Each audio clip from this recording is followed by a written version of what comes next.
Good day, everyone, and welcome to the Q1 2025 Transocean earnings call. At this time, all participants are in a listen-only mode. Later, there will be a question-and-answer session. You may queue for a question at any time by pressing the star key followed by the number 1 on your telephone keypad. You may remove yourself from the queue by pressing star 2. Please be advised that today's call is being recorded.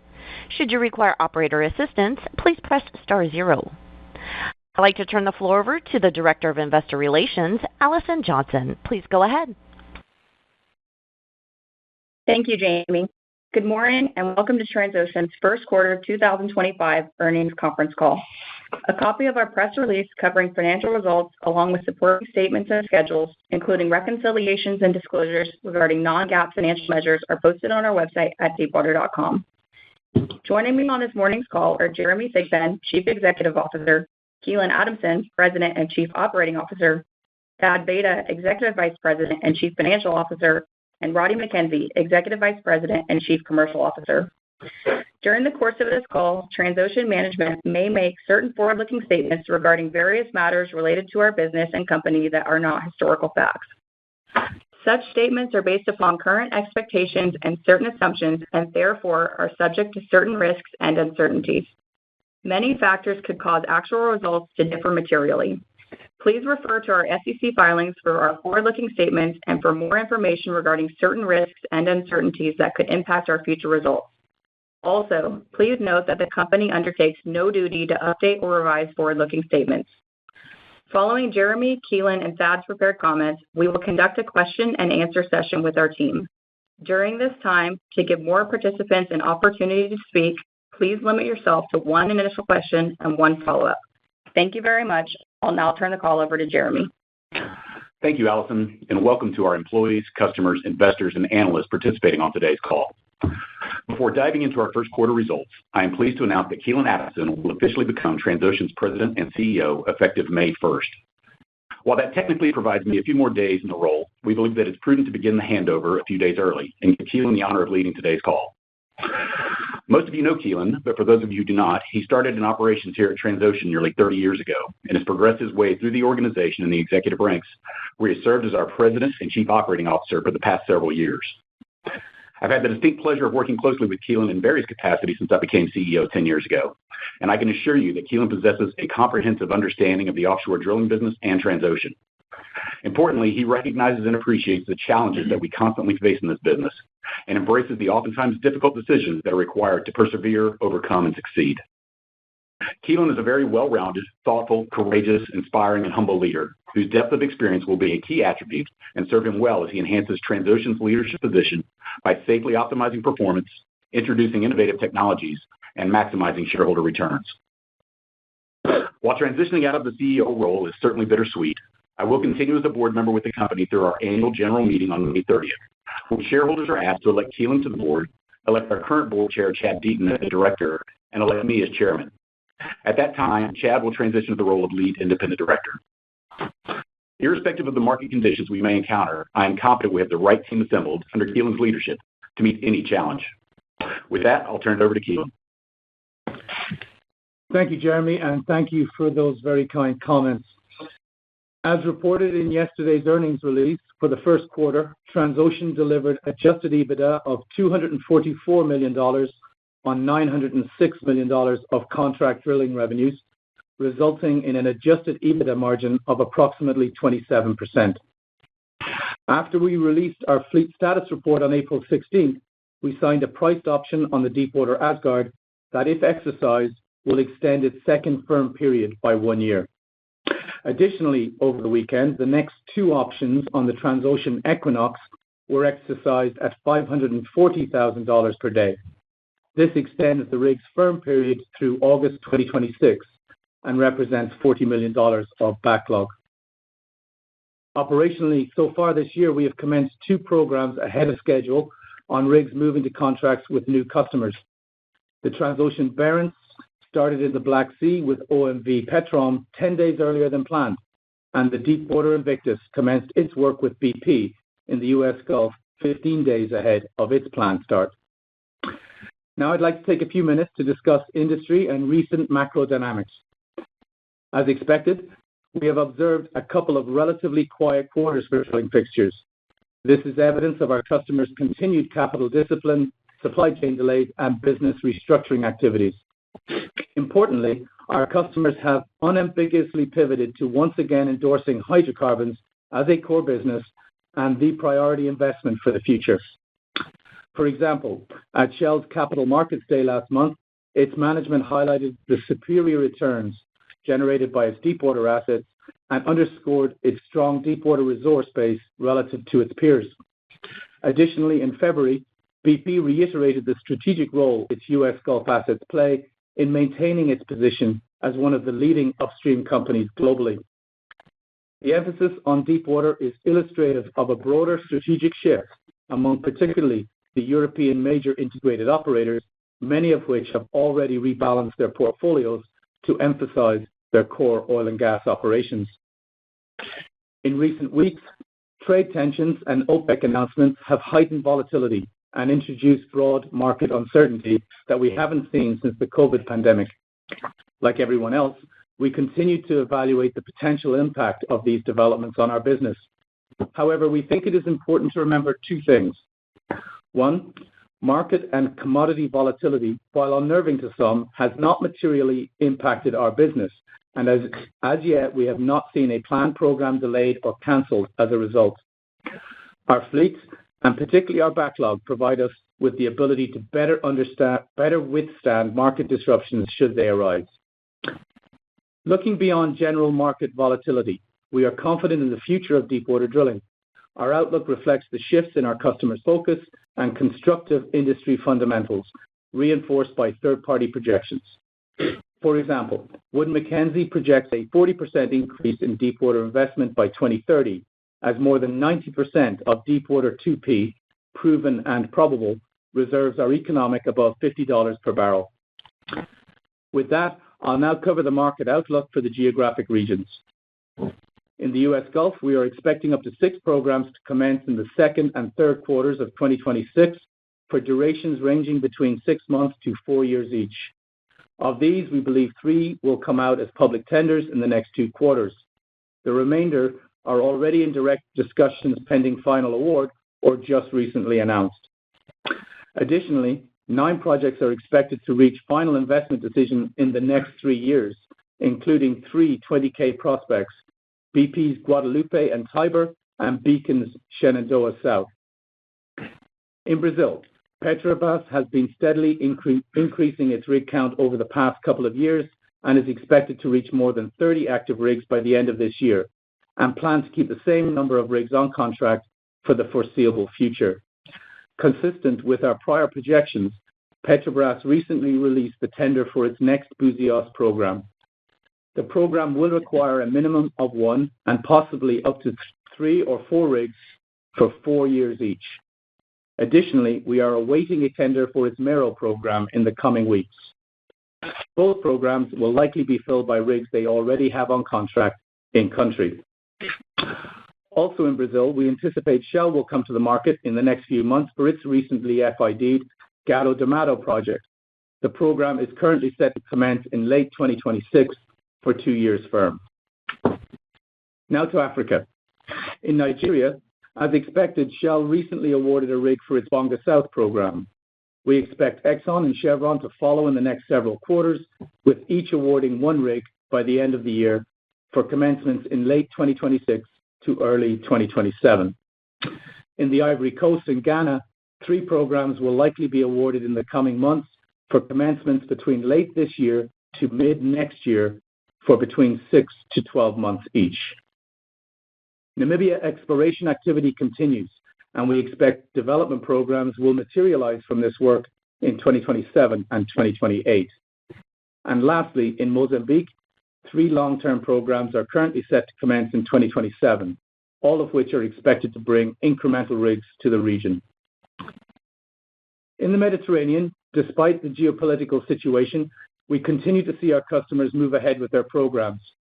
Among other opportunities, BP is out to tender for a minimum 1-year program in Egypt that is expected to commence as early as the 4th quarter this year. By the end of 2026, we expect at least 5 rigs will be on contract in the region an incremental 2 to 3 rigs to current supply. Moving further east, in India, ONGC is expected to tender for its 18-month 2-rig program commencing late 2026. In Malaysia, PTTEP recently reissued the market survey for its program, and we believe it will release the tender later this quarter. And in Indonesia, Eni issued a market survey for 8 wells commencing late 2026 to early 2027. In Australia, bids were recently submitted for Chevron's Gorgon Phase 3 tender. We expect them to issue the award sometime in the fourth quarter for 12 to 24 months of work beginning late 2026. INPEX is expected to tender later this month for its 5-year program commencing the second quarter of 2027. With the current demand, including opportunities with the local independents, our 2 rigs, the Transocean Equinox and Transocean Endurance, are well placed and could remain in Australia beyond their current programs. Shifting now to the traditional harsh environment regions, our 4 rigs in Norway, the Transocean Spitsbergen, Transocean Norge, Transocean Encourage, and Transocean Enabler, are on contract into 2027. Given projected demand, which suggests 2 incremental rigs will be required in Norway in 2027, and the push from Norwegian regulators for more exploration and development activities, we are confident our rigs will be placed on programs directly following their current contracts. In the UK, BP released its West of Shetland tender, which will require 1 rig for a firm duration of 3 years, beginning the first quarter of 2027. And finally, in Canada, Suncor recently tendered for its 1-year Terra Nova program, beginning in 2027.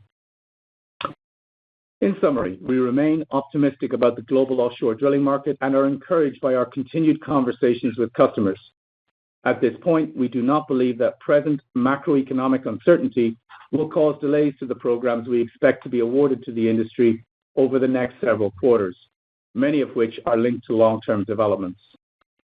Independent projections and key industry metrics continue to point towards increasing offshore drilling activity across the board, with growth coming from deep water basins. According to Fearnley Offshore, the combined proved reserves of the majors have declined from approximately 93 billion barrels in 2012 to around 76 billion barrels at the end of last year, while the majors' collective reserve to production ratio declined by approximately 20% over this same period. As we progress through 2025, our priorities remain largely the same. We are committed to delivering safe, reliable, and efficient operations for our customers and are focused on the conversion of our $7.9 billion of backlog to revenue and that revenue to cash to create sustainable value for our shareholders. With that, I will now hand it over to Thad to discuss our results and guidance. Thad? Thank you, Keelan, and good day to everyone. During today's call, I will briefly recap our first quarter results, provide guidance for the second quarter, and conclude with an update of our expectations for the full year. As disclosed in our press release for the first quarter, we reported a net loss attributable to controlling interest of $79 million, or a net loss of 11 cents per diluted share. During the quarter, we generated EBITDA of $244 million and cash flow from operating activities of $26 million. Free cash flow of negative $34 million reflects the $26 million of cash flow net of $60 million of capital expenditures. During the first quarter, we delivered contract drilling revenues of $906 million at an average daily revenue of approximately $444,000. Contract drilling revenues exceeded our guidance range due primarily to higher than anticipated utilization on the Transocean Spitsbergen and Transocean Endurance as a result of delayed out-of-service periods and the early commencement of the Transocean Barents. At $618 million, operating and maintenance, or O&M expense in the first quarter was within our guidance range. Lower costs related to the aforementioned delays and out-of-service periods were offset by an unfavorable conclusion to a customer dispute that resulted in a $34 million non-cash charge associated with the write-off of an uncollected receivable during the period. G&A expense in the first quarter was $50 million. We ended the first quarter with total liquidity of approximately $1.3 billion. This includes unrestricted cash and cash equivalents of $263 million, $428 million of restricted cash, the majority of which is reserved for debt service, and $576 million of liquidity from our undrawn credit facility. I will now provide guidance ranges for the second quarter and an update on our expectations for the full year. For the second quarter, we expect contract drilling revenues to be between $970 million and $990 million, based upon an average fleet-wide revenue efficiency of 96.5% on our working rigs. As you know, revenue efficiency can vary based upon uptime performance, weather, and other factors. This estimate also includes between $55 and $65 million of additional services and reimbursable expenses. Please recall that these additional services and customer reimbursables generally carry low single-digit margins. The expected quarter-over-quarter increase in contract drilling revenues is primarily due to higher activity on the Barents and the Deepwater Invictus, and our expectation for improved revenue efficiency and more operating days in the quarter, partially offset by the scheduled unpaid out-of-service period on the Spitsbergen. We expect second quarter O&M expense to be within a range of approximately $610 million to $630 million. This slight quarter-over-quarter increase is primarily due to additional costs incurred due to out-of-service periods on the Spitsbergen and Endurance, and the timing of in-service maintenance across the fleet, partially offset by the write-off associated with the customer dispute that I mentioned a moment ago. We expect G&A expense for the second quarter to fall within a range of $45 to $50 million. Net cash interest expense for the second quarter is forecasted to be approximately $140 million, comprising interest expense and interest income of about $147 million and approximately $7 million, respectively. Capital expenditures for the second quarter are forecasted to be approximately $20 million, and cash taxes to be paid are expected to be approximately $30 million. For the full year 2025, contract drilling revenues are still expected to be between $3.85 billion and $3.95 billion. The range primarily reflects potential variances in revenue efficiency. Our guidance also includes between $235 million and $245 million of additional services and reimbursable expenses. We expect our full year O&M expense to be between $2.3 billion and $2.4 billion, in line with our previous guidance, and we anticipate G&A costs to be between $185 and $195 million, $5 million lower than previously forecasted. For the full year, we are anticipating net cash interest expense between $550 and $555 million, comprising interest expense and interest income of about $580 million and between $25 and $30 million, respectively. This excludes any impact from the bifurcated exchange feature of our 2029 exchangeable bonds. Cash taxes for the full year are forecast to be between $75 million and $80 million, somewhat higher than our earlier guidance due to longer than expected activity and higher tax jurisdictions. We now expect 2025 capital expenditures to be approximately $115 million, reduced from our prior guidance of $130 million, of which approximately $50 million is related to customer-required capital upgrades for upcoming projects and capital spares, and approximately $65 million of sustaining capital investment. Our projected liquidity at year-end 2025 is now forecasted to be between $1.45 billion and $1.55 billion. This reflects our revenue, cost, and capital expenditure guidance and includes the impact of our cost savings initiative to date, our undrawn revolving credit facility, and restricted cash of approximately $450 million. As a reminder, per the terms of our credit agreement, the capacity of the facility declines to $510 million from $576 million, effective late June 2025. At the present time, we have not explicitly included the potential impact of tariffs in our guidance. As you know, the situation is continuously evolving and highly uncertain.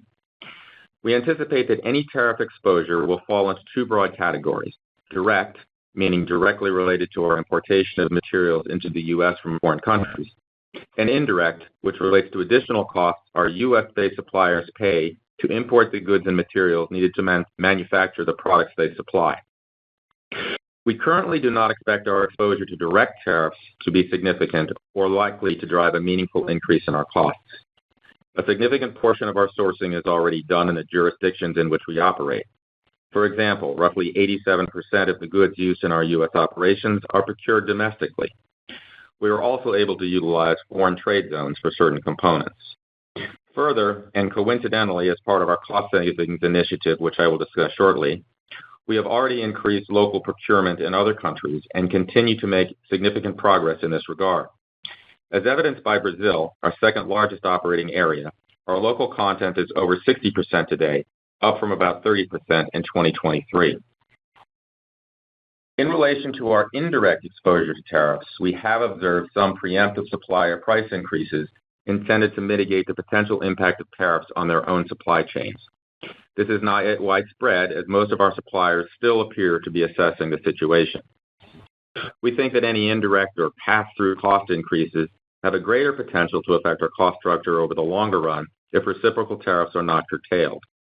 We continuously engage with our suppliers to understand the potential impact of the tariff regimes and work to mitigate increases wherever possible.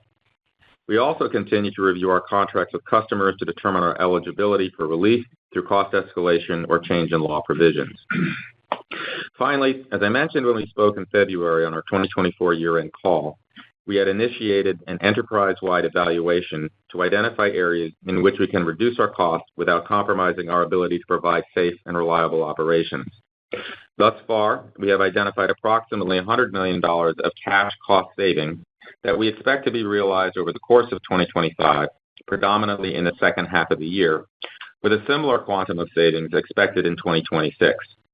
As this effort is ongoing, we expect to identify additional opportunities to improve efficiencies in our cost structure. Our CapEx and overhead guidance reflect a portion of these anticipated savings. However, our 2025 O&M guidance range is currently unchanged from last quarter, due in part to embedded and offsetting non-cash charges and accounting accruals. The full impact of these cash cost savings is most clearly visible in our current liquidity forecast, which we have increased by approximately $100 million. As we discussed previously, we anticipate using a portion of these cost savings to accelerate the leveraging of our balance sheet. This concludes my prepared remarks, and I'll now turn the call back to Keelan for additional comments before we start Q&A. Thanks, Thad. Before we move to Q&A, I will take this opportunity to recognize and thank Jeremy for his exceptional leadership over the past 10 years. Jeremy's tenure as CEO of Transocean was nothing short of transformational. Upon his arrival in 2015, he quickly developed a strong understanding of this business, established a clear vision and strategy, and successfully guided the company through arguably the worst downturn in the history of the offshore drilling industry. He protected the interests of our shareholders and had the foresight to take proactive actions to position the company for even greater success when the industry recovered. In this regard, he presided over a significant restructuring of our asset base. He embraced the unique and singular objective of building the most differentiated and highest capability pure-play floater fleet in the industry, one that, when operated and supported by the men and women of Transocean, has and continues to deliver outstanding performance to our customers, generate leading-edge day rates, and an industry-leading backlog. What the outside world has seen are simply the outcomes of his leadership skills and style. As important to the longevity and future success of the company are things that don't necessarily make headlines, such as his commitment to developing talent and building high-performance teams. His inspirational leadership unlocks potential, motivates and mobilizes our global workforce, and empowers his team to execute. Every CEO wants to leave a company in better shape than they found it. I believe Jeremy can move to the next chapter in his career knowing that he absolutely achieved that. Jeremy, thank you sincerely for all you have done for Transocean over the past 10 years, and we look forward to your continued guidance on our board of directors. And now I will turn the call back to Allison for Q&A. Thanks, Keelan. Jamie, we're now ready to take questions.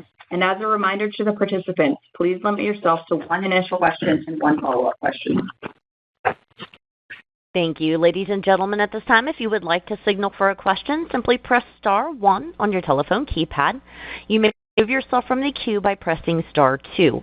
Again, that's star 1 to signal and star 2 to remove yourself. We'll hear first from Eddie Kim with Barclays. Please go ahead. Hey, good morning. And Jeremy, congratulations again for guiding the company through an incredibly difficult time, and wish you all the best in whatever comes next. Thanks, Eddie. My first question is on kind of contract announcement timing. You laid out a very constructive outlook as you went through kind of region by region on the upcoming tenders and programs, mostly with 2026 start dates. And I know it's always difficult to predict when these contracts will be announced, but what's your best estimate on that timing? Should we see most of these to be announced around mid-year or more towards the end of this year or early next year? Just your thoughts on when that contract announcement timing could take place. Hey, Eddie, this is Roddy. I'll take that one. I think we've said this a few quarters in a row that we do expect a lot of contract announcements this year. Last quarter and the quarter before were a bit quiet, but I think you just saw Noble announcing several long-term contracts yesterday, and then we believe that many of the things that Keelan had discussed in his comments there will be awarded pretty soon. We think essentially there'll be several awards over the summer period, but also all the way up towards the end of the year. In fact, we think the second half of the year could be very prolific in terms of long-term awards. And as you pointed out, there's not a whole lot of stuff for 25, but we're currently 97% booked in 25, so we feel pretty good about that. And through the year from this point forwards, we're 93% contracted. So yes, a lot of the stuff starts in 26, but we think that suits us very well, actually.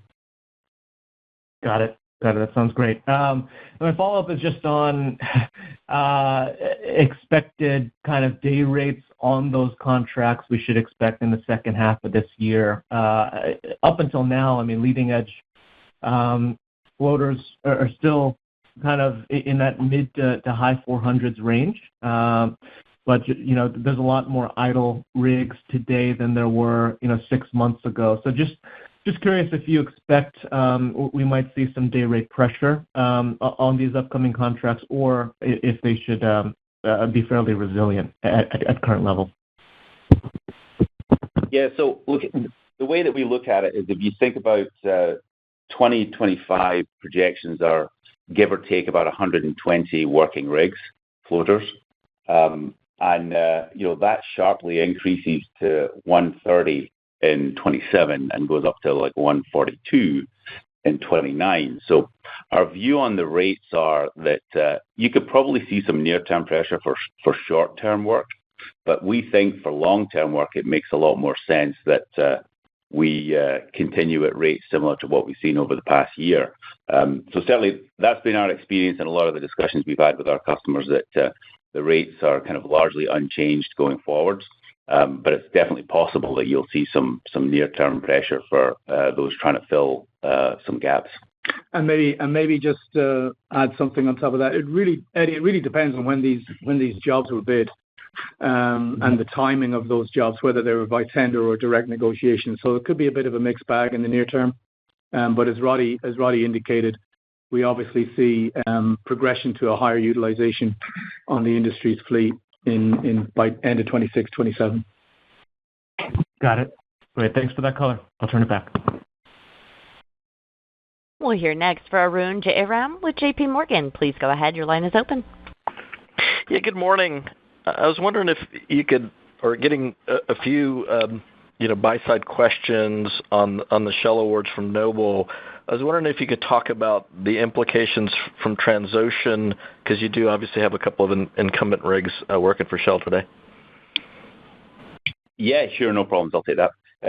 First of all, congratulations to Noble for booking up a couple of slots there.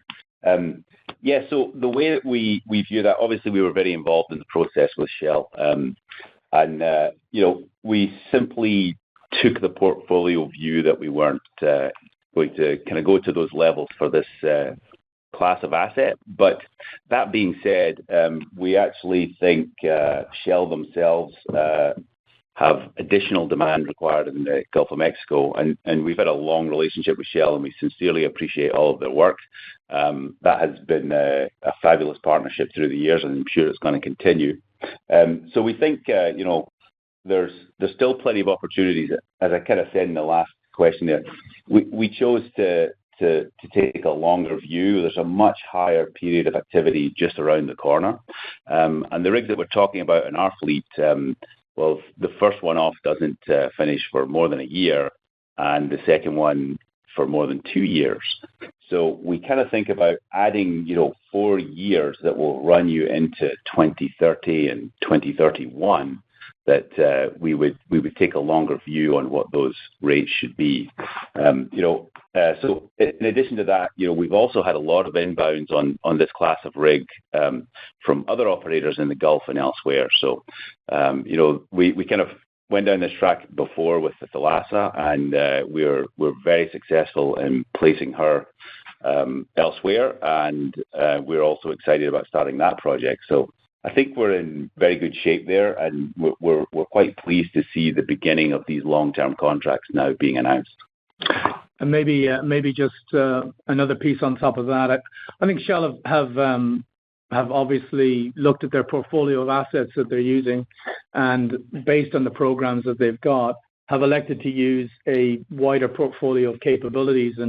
And in that case, our 70G plus assets, there's plenty of opportunities for them in the time frame that these contracts were in, and we feel very strongly about keeping them available at that point in time for the right rates and contracts.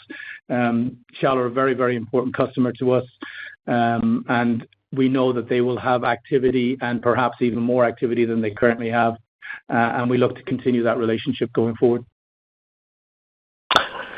Great. Maybe just a follow-up. I was wondering if you can elaborate on your activity assumptions for West Africa. You highlighted a couple of opportunities for rigs, but do you see that being a potential growth area late 26 into 27? Yeah, it's interesting you should ask that. In a lot of the stuff we've discussed over the past 6 months or so, there's not been a lot in West Africa. Certainly, Brazil, Latin America is very, very strong just now, as is the Gulf of Mexico. But that last piece of the Golden Triangle is really woken up. So as Keelan had mentioned in his prepared comments, we're looking at many countries in West Africa with multi-year opportunities, multi-rig opportunities. So we're kind of excited about that. We think there's a few rigs over there that will benefit from all of that activity. And in fact, we actually predict that the region will consume a few rigs more than it currently has. So that's looking very good again in that 26 timeframe. And that's the third leg of the stool that we're still looking for the Golden Triangle to boost up, and so it's really upside there in that area of the world for us.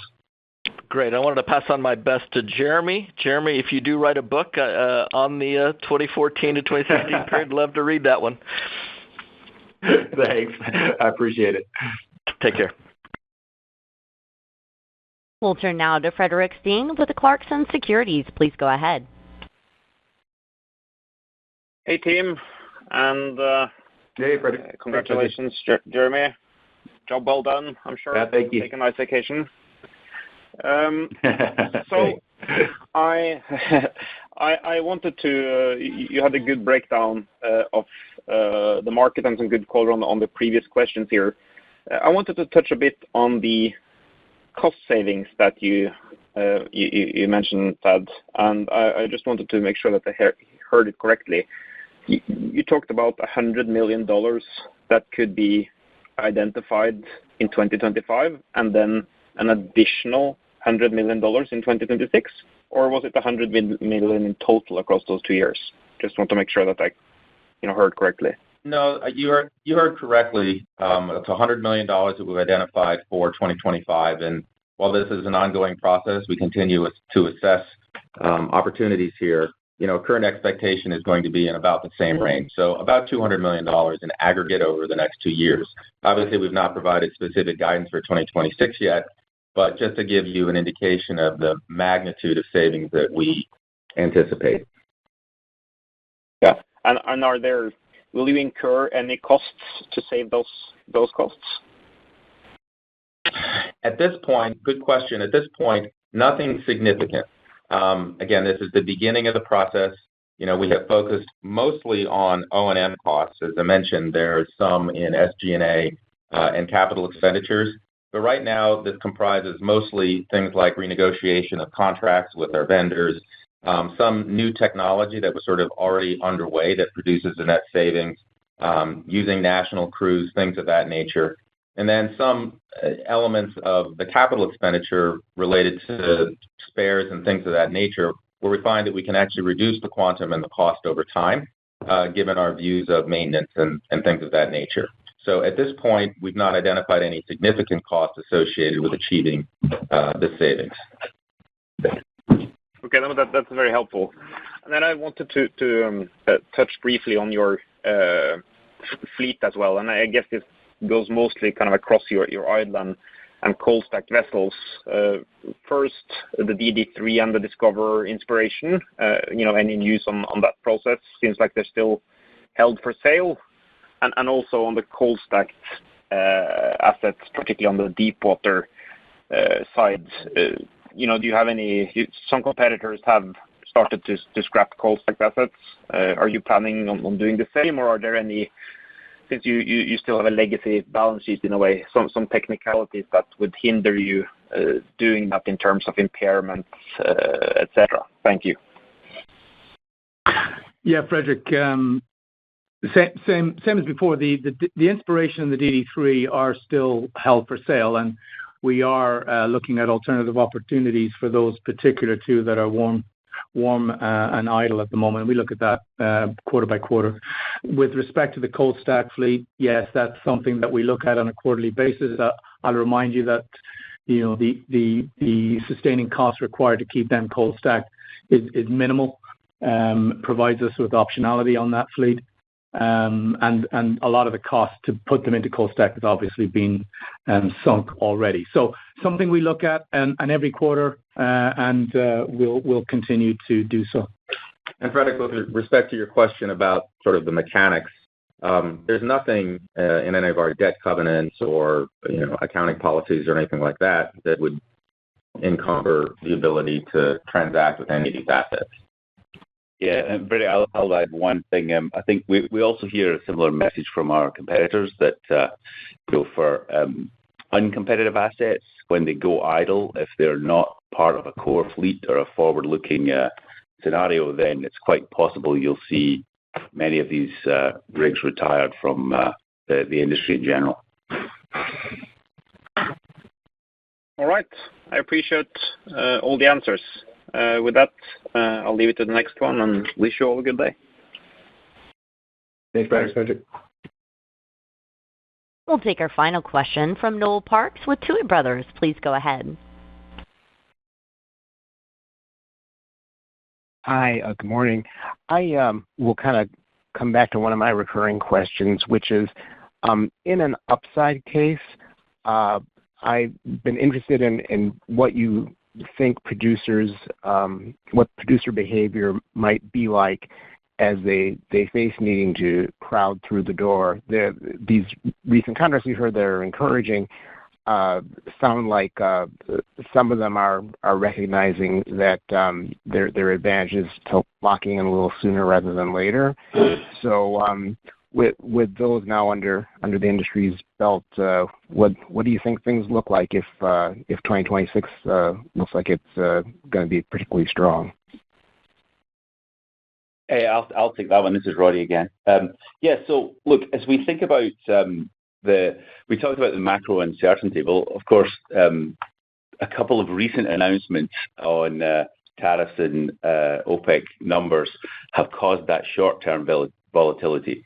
But something that's been kind of overlooked is over the past 3 months, the majors, particularly the European majors, have basically come out and said, we are refocusing on oil and gas. We are going to play to our strengths. We are going to invest in upstream. And specifically, BP, Shell, and Equinor talking about spending more money on exploration. And when you look at what's projected in terms of CapEx spend, we're expected to see around a 40% increase for deep water between 2025 and 2029. So That's because, as Keelan had mentioned, the investment economics, the returns expected for deepwater developments are superior to most other forms of investment. So we think that will play heavily into what's going to happen in the offshore market today.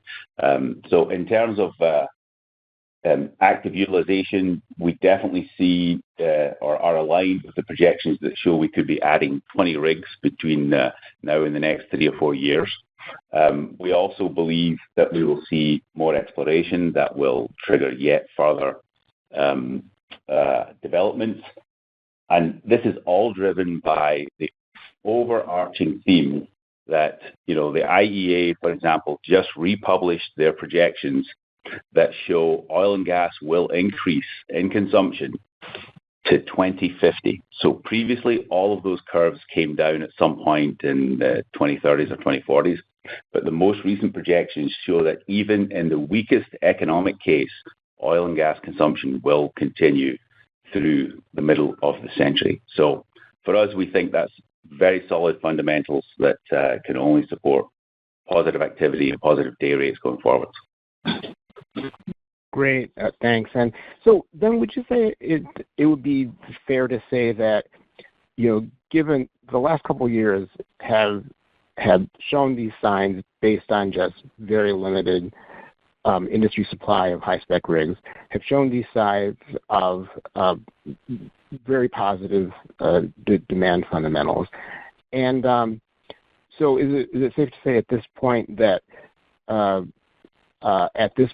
new contracts, even in low mid 400s, at that level, sort of is the proof point that this is essentially a strong cycle fundamentally, as opposed to whatever fears there may have been out there that, oh my gosh, to get these rigs signed, we're going to have to see a big rollback in pricing. Would you say that fear is pretty much off the table now, or should be?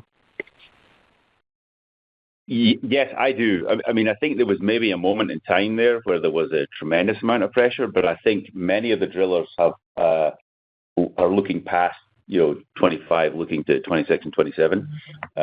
So from our point of view, that's pretty solid. You may be seeing a floor for those long-term contracts. Again, as we said before, near-term stuff, short-term stuff.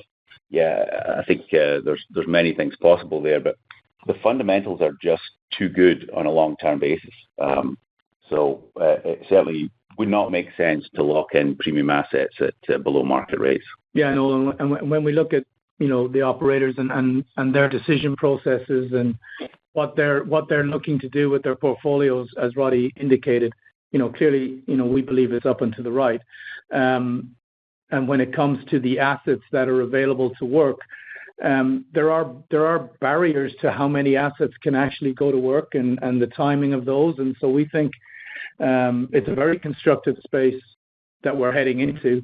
And so each driller takes a portfolio approach and focuses on their own particular strategies. And in our case, we believe that perhaps now is not necessarily the right time to lock up for those future years, but we'll continue to believe strongly in the future.